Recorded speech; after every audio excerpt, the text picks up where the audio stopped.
Olá, bom dia, boa tarde, boa noite, tudo bem com vocês? Então, já lançou... Desculpem pela demora. Desculpe mesmo, infelizmente, já não vai ter o episódio 13 do Rota do Leif tão completo. Por quê? Porque, bom, não tive tempo, não tive nada e também perdi as gravações. Infelizmente tive esse azar. E também fiquei um pouco meio frustrada, então decidi me afastar um pouco. Porém, agora, já que lançou o episódio 14, vamos com o novo episódio. Eu já vi as imagens, não tem como. Ai, vocês não sabem a reação que eu tive logo de manhã. A Agatha mandou as imagens. Foi surto coletivo. Inclusive já tem 2 pessoas também no nosso grupo também que a Agatha adicionou, então vamos ler a sinopse, né? A sua volta de El está um pouco mais complicada do que previsto. Uma visão abalou seu dia a dia. O Matheus está escondendo algo de você.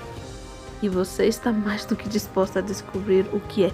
Cara, eu joguei o episódio, né? Enquanto estava gravando e eu perdi as gravações, claro. Eu entrei em choque, literalmente, mas... deve ter os motivos... Motivos não. Tem que ter alguma coisa atrás disso, né? Mas bom, vamos lá. Começar o episódio. Eu tô com poucas manas, por quê? Porque eu gastei. Vamos ler o resumo, vamos logo pro episódio. Começava o episódio de Eldália Neira.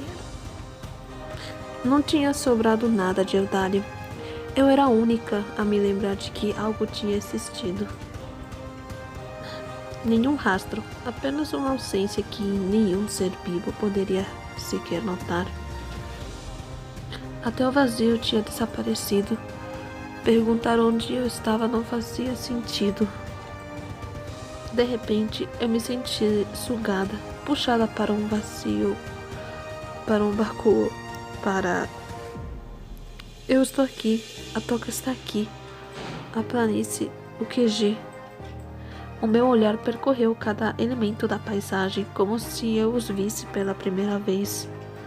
Tudo estava no lugar, mas eu tinha visto tudo desaparecer. Foi tão real, não aconteceu realmente.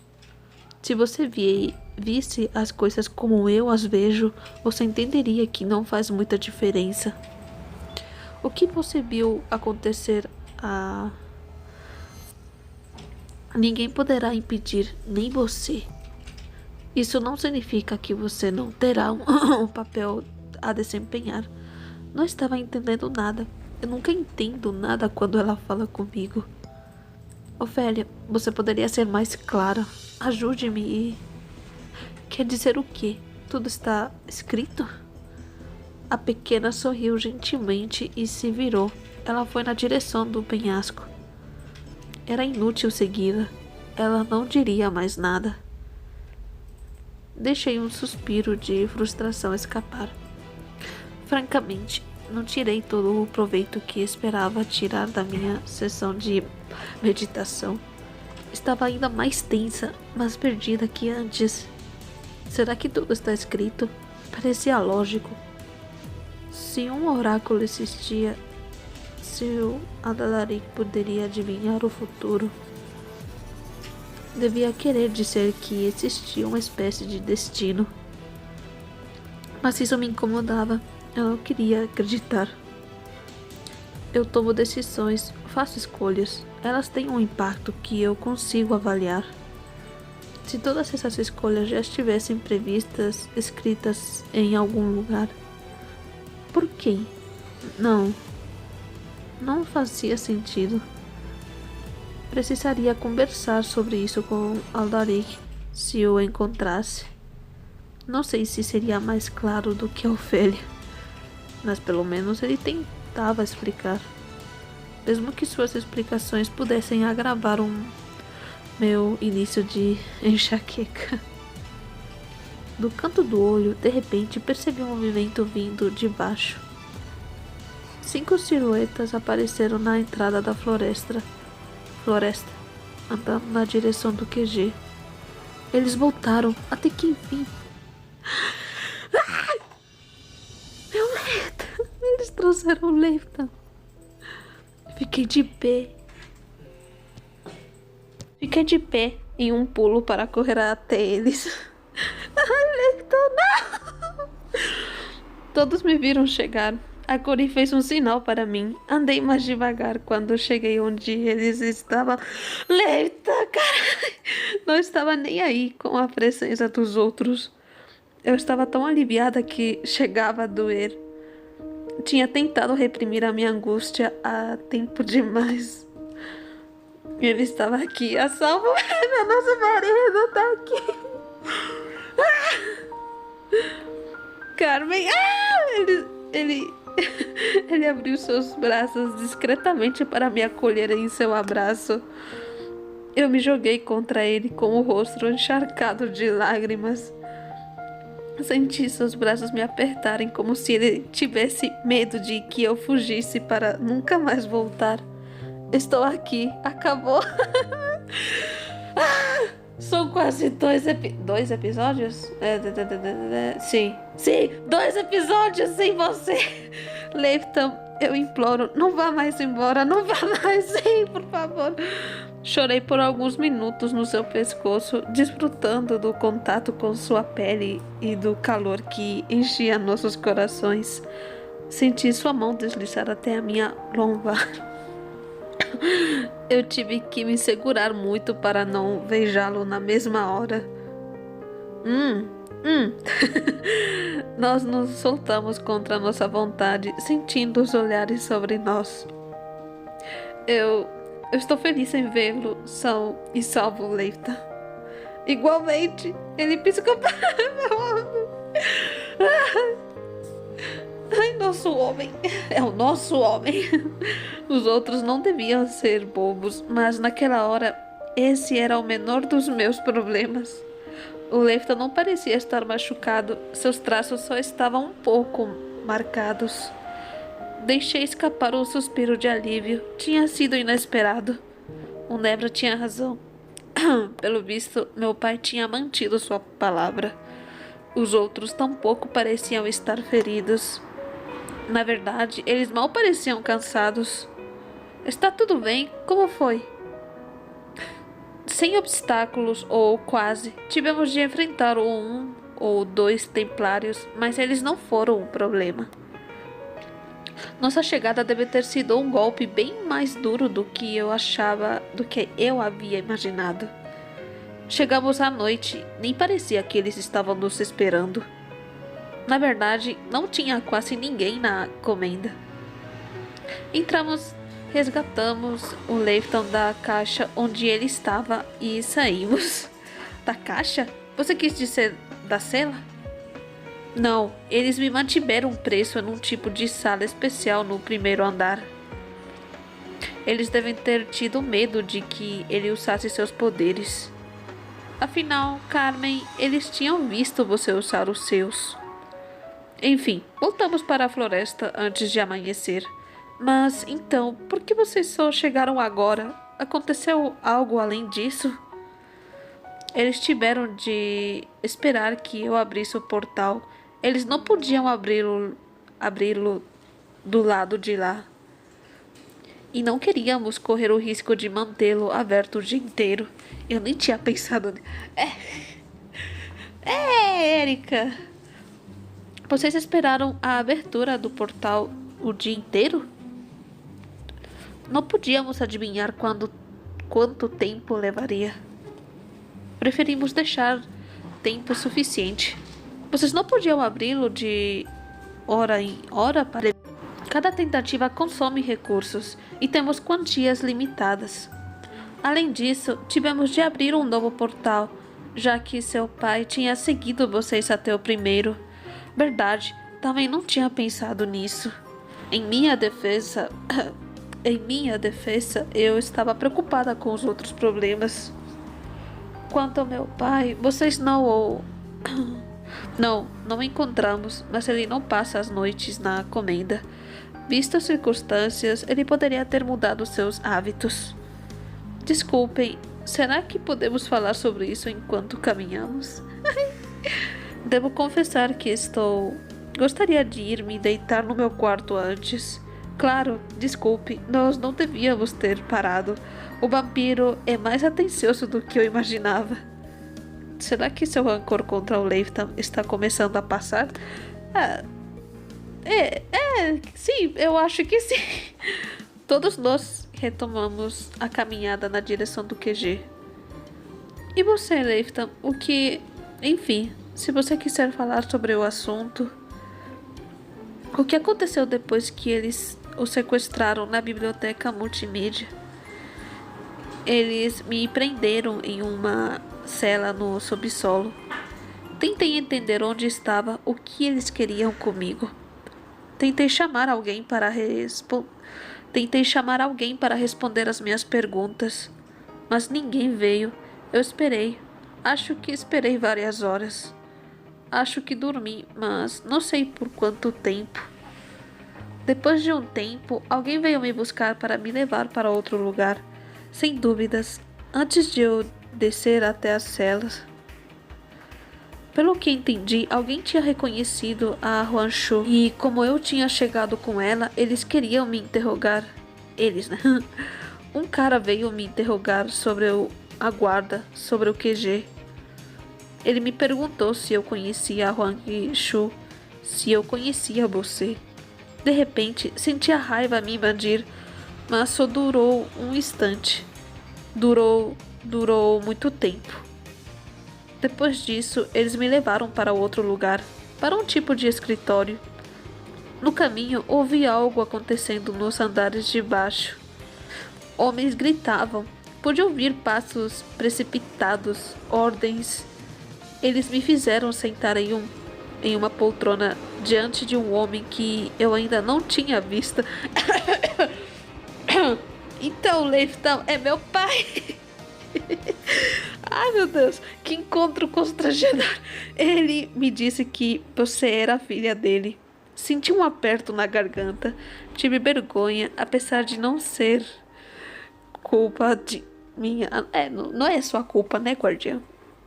Mas quando penso no tempo que eu passei com ele, na nossa conversa no seu escritório, enquanto seus homens maltratavam o Leifton, quando penso que ele tentou me virar contra os meus amigos, ele me contou sobre você, sobre o papel que você poderia desempenhar no projeto dele. Eu acho que ele estava tentando me convencer a me juntar a ele. Mas logo depois ele foi chamado e saiu. Eu fui preso novamente na famosa sala. Não vi mais o seu pai. O dia passou. Senti outro acesso de fúria emanando dele. Durou apenas uma fração de segundos, mas eu tinha certeza de tê-lo sentido. Uma mistura de raiva e de medo. Senti que ele não tinha contado tudo, que ele estava tentando me poupar. Ele se virou para os outros e deu um sorriso agradecido. E vocês chegaram para me libertar. Eu tinha certeza de que vocês viriam. Não, peraí. A gente ia, mas assim, eu poderia ir, né? Só que, né, o Lance e o Nebra... Enfim, fizeram a escolha deles. Claro, não íamos deixar você sozinho naquele mundo de loucos. Aliás, Carmen, tenho algumas perguntas e observações sobre a Terra. Sim, eu também. O Nebra explicou o que pode, mas... Podem perguntar, sou toda ouvidos. Responderei a melhor maneira que puder. Não estava muito a fim de ouvir as observações deles. Senti a preocupação surgir em mim. O Leifton não tinha contado tudo. A lembrança da minha conversa de ontem com o Matheus ainda estava bem presente na minha mente. Não precisava que mais alguém mentisse para mim. Não era a hora, mas nós teríamos uma conversa sós. A Karen e o Chrome abriram a boca e se calaram ao mesmo tempo. Pode ir. Foi você quem perguntou. Não, por favor, meu lovinho. Pode fazer as honras. Maravilha, obrigado. Então, Carmen, tem uma coisa que eu não entendi. Atravessamos o bairro histórico à noite, certo? E todas as lojas estavam vazias, mas as luzes estavam acesas. Para iluminar roupas, como se chama aquele negócio? Telefones? No começo, pensei que fosse uma boa ideia. As pessoas vêm olhar de noite e comprar de dia. Assim, cada um sabe o que quer e não tem fila na caixa das lojas. Mas na terra, à noite, é como aqui, não tem ninguém nas ruas. Então, para que serve deixar todas as luzes acesas assim? É engraçado você perguntar isso, porque na verdade eu também não sei. Presume-se que seja porque os donos das lojas queiram destacar seus produtos o tempo todo. O problema é que se uma loja fizer isso, como elas são todas concorrentes, as outras também farão. Mas pode ser que haja motivos ocultos que fujam da compreensão dos meros mortais. A minha teoria pessoal é que os comerciantes acham que as luzes têm um efeito dissuasivo nos possíveis ladrões, já que no caso não dá para aproveitar a noite para roubar os produtos sem ser vistos. Mas não tenho ideia se funciona, acho que não. O Chrome balançou a cabeça, pensativo, franzindo as sobrancelhas. Mesmo assim, é estranho. Não imagino isso aqui. De fato, comparar é absurdo. Muitas coisas surpreendentes na Terra são simplesmente consequência das concentrações de populações. Aqui, bom, aqui se alguém roubar um traje da Puriri, ele não poderá fazer nada com ele. Todo mundo saberá que ele roubou dela. Quando há 500 lojas de roupas, a história é diferente. É o que expliquei para o Lance sobre a publicidade. Engraçado, era justamente sobre isso que eu queria falar. Eu entendi o princípio, mas tem muita coisa que eu não consigo entender. Por que em quase todas as publicidades tem uma humana? Não vejo a relação com o perfume ou com a comida. Suspirei. Esperava perguntas mais divertidas. Não tem. E elas servem para atrair a atenção dos homens. A Karen levantou a sobrancelha, cética. Suspirei novamente. Esperava que ela não me perguntasse o motivo de atraírem particularmente a atenção dos homens. Não estava com a mínima vontade de explicar a repartição do poder de compra por gênero nas sociedades ocidentais. Atrair a atenção, tudo bem, mas por que especificamente a atenção dos... Podemos falar sobre outro assunto? Lembrando que eu não pude ir à Terra. A Cori deve ter notado meu olhar de pedido de socorro. Será mesmo? Sendo que parece incrível pelo que vocês contam. Não vi nem as...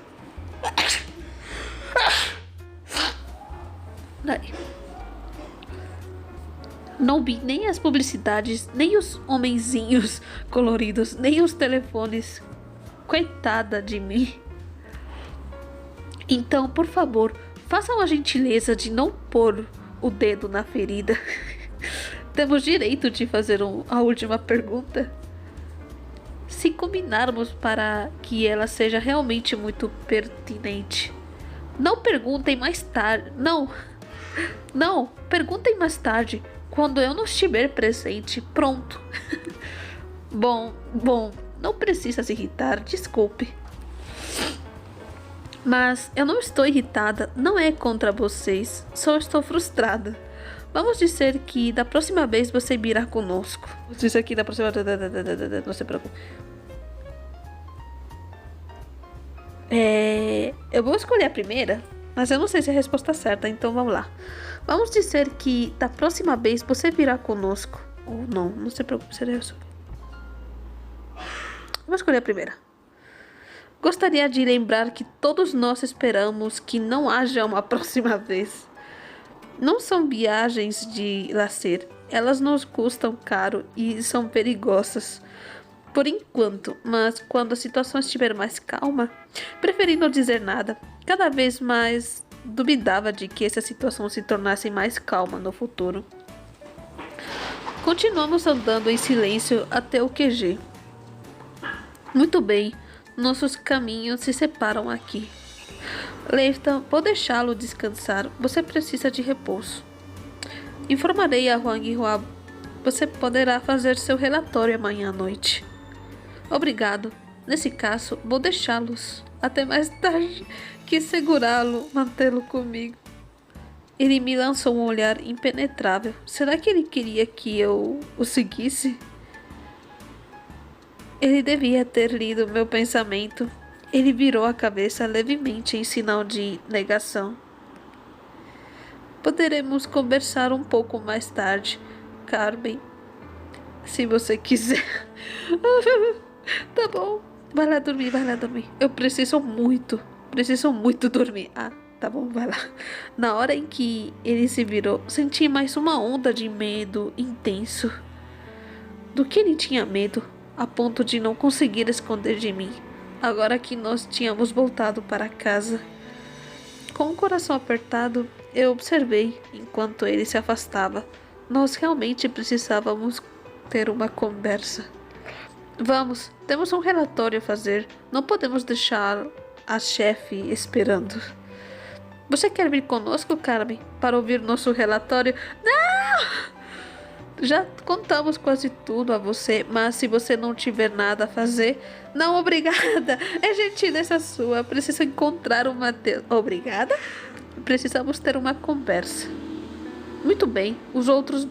Vamos indo. Menos você, Cori. A não ser que... Enfim. Mesma coisa se você quiser vir conosco. Não, obrigada. Tem outras coisas a fazer. O Chrome balançou a cabeça e foi na direção da escada com a Karen e o Nebra atrás dele. Eu precisava ir ver o Matheus para esclarecer as coisas. Eu não estava com a mínima vontade, não queria ter essa conversa. Uma parte de mim gostaria de fingir que não estava acontecendo nada. Como se eu não tivesse notado nada. Só que as coisas ficassem como estavam. Eu me virei para a Kitsune, na esperança de encontrar uma distração. Bom, pelo visto, só sobramos nós duas. Na verdade, só sobrou você. Preciso ir para o laboratório. A Huanshu precisa de mim para preparar urgentos. Tá bom. Muitos refugiados precisam de cuidados contínuos. Precisamos produzir muitos bálsamos. Balancei a cabeça, suspirando. Não podia mais adiar a questão. Cara, a gente ia dar guarda a Absinto e a gente deveria estar ajudando. Pelo visto, a Bimove esqueceu esse detalhe, mas bom. Tá bem, não vou reclamar, não. Diga-me uma coisa. Por acaso, você saberia dizer onde eu posso encontrar o Matheus? Não sei onde ele está, mas da última vez que eu o vi, ele estava procurando por você. Pelo menos ele não estava tentando fugir. Ainda bem. Muito bem. É que nós dois precisamos ter uma conversa. A Cori franziu as sobrancelhas e inclinou a cabeça. Uma conversa? Que tipo de conversa? Algo grave? Ainda não sei. Prefiro não dizer nada. Mas não se preocupe. Se der no que eu imagino, você saberá. Bom, não tenho tempo de insistir. Preciso ir. A Kitsune saiu na direção do laboratório de alquimia. Não podia mais adiar. Preciso encontrar o Matheus. Beleza, né? Cadê o Matheus? Matheus, cadê você? Olha, numa parte eu até agradeço que a gente, pelo menos, não estão cobrando os mandas. Ai, cadê você, Matheus? O menino virou ninja, só pode. Ao entrar no corredor, vi o Matheus imediatamente. Finalmente! Ele estava sentado no chão, encostado na parede ao lado da porta do meu quarto. Ele devia ter cansado de me procurar e decidiu me esperar. Eu avancei na sua direção, sem a menor pressa. Quando ele me viu, levantou com um pulo. Ele parecia quase aliviado em me ver chegar. Ele deveria estar refletindo sobre tudo. Ele queria que isso acabasse. Ele tá com cara de cansado. Quando eu cheguei perto dele, ele me cumprimentou balançando a cabeça. Ele engoliu em seco, desconfortável. Ele foi incapaz de dizer alguma coisa. A Cori me disse que você estava me procurando. Você estava me esperando? Ele balançou a cabeça com a mandíbula tensa. Eu também estava te procurando. Venha, entre. Precisamos conversar. Ele balançou a cabeça novamente, com uma tensão dolorosa de se ver. Ele me seguiu para dentro do quarto e eu fechei a porta atrás de nós. O rapaz andou até a janela, olhou para fora. Você tem medo de que estejamos nos espionando? Que haja um traidor no QG? Pam! A acidez da minha voz surpreendeu a mim mesma. Talvez fosse melhor não agredir com palavras. Não sei. É que assim, quando você quer descobrir a verdade, né? É só agredir um pouquinho com as palavras, mas eu não sou especialista nisso, mas bom. Ele veio me ver de livre e espontânea vontade. Não adiantava colocá-lo contra a parede. Ele se virou para mim e passou uma mão nervosa pelos cabelos, piscando rapidamente. Não, é que... O que eu quero dizer é que uma conversa é uma conversa privada. Certamente não continuará privada, mas... Primeiro, quero conversar com você. Quero que você entenda. Está bem, sou todo ouvidos. O que você queria me dizer? Muito bem, farei o possível para tentar entender. Por que eu ouviria? Você mentiu para mim ontem. Por que eu acreditaria em você hoje? Meu Deus do céu, a última é muito rude.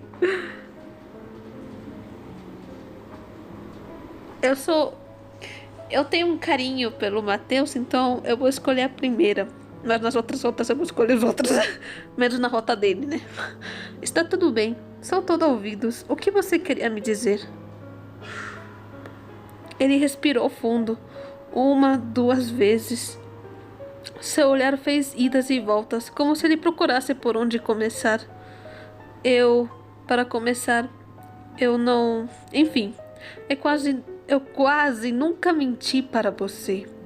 Eu escondi uma parte da verdade, confesso. Escondi de você, de todos vocês aqui. Não estou negando. Mas tudo o que contei para vocês sobre a minha vida na Terra, sobre o que eu penso de Eldaria, da guarda, dos guardiões e das guardiãs, sobre a que ponto eu me sinto bem aqui, tudo isso é verdade. Ele me olhava fixo, quase suplicando. Ele queria desesperadamente que eu acreditasse nele. Você nem sempre mentiu para mim, então você é digno de confiança, é isso? Você chega a perceber o quanto isso não se sustenta? Ontem à noite você me enrolou com a sua história sem nem pestanejar. Você me disse que foi sequestrado, que conseguiu fugir pulando do carro.